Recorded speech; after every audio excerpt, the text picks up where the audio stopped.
অসমীয়া ৰান্ধনি ঘৰলৈ আপোনাক স্বাগতম। আজি ৰেচিপি নহয়, ধাননি পথাৰ দেখাবলৈ বিচাৰিছোঁ। কিন্তু এইফালে চাওক কিমান বোকা। কিন্তু এটা কথা কওঁ, এয়া অসমৰ ধাননি পথাৰ নহয় দেই, এয়া দক্ষিণ ভাৰতৰ ধাননি পথাৰ হয়।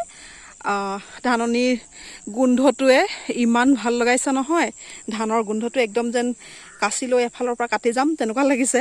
কিন্তু সেয়াতো নহয় এতিয়া সম্ভৱ। আৰু এয়া মই দেখাইছোঁ, চাওক ধান কি ধুনীয়া হৈছে, দেখিছেনে? বহুত ধুনীয়া ধান হৈছে। আৰু এয়া চাওক, মই ভিতৰলৈ মাজলৈ যাব নোৱাৰিম যিহেতু বহুত বোকা আছে তলত।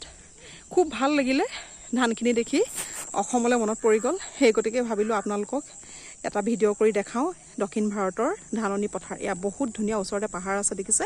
আৰু ধান কাটিবলৈ হৈছে, ধান দাবলৈ হৈছে। কিন্তু এয়া চাওক, বৰষুণৰ কাৰণে ধান পৰিছে এইফালে।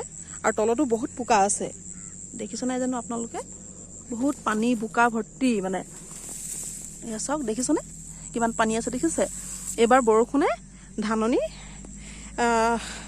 ধান অলপ নষ্ট কৰিছে। এইফালেও চাওক ধান পৰিছে আমাৰ। ইমান ভাল লাগিছে। সেয়া চাওক, এইটো খুব ধুনীয়া এটা ৰাস্তা সেইফালে গৈছে। আৰু ধানখিনি চাওকচোন, ইমান ভাল লাগিছে। মোৰ শৈশৱলৈ মনত পৰি গৈছে। আগতে আমাৰ ঘৰতো বহুত বেছি ধান খেতি কৰা হৈছিলে, বহুত বেছি ধাননি পথাৰ আছিলে। এয়া চাওক ইমান ভাল লাগিছে। সেয়া চাওক, সেই দূৰলৈকে আছে ধান, বহুত দূৰলৈকে আছে।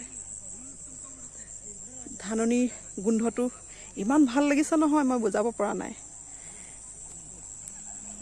ভাল লাগিছে।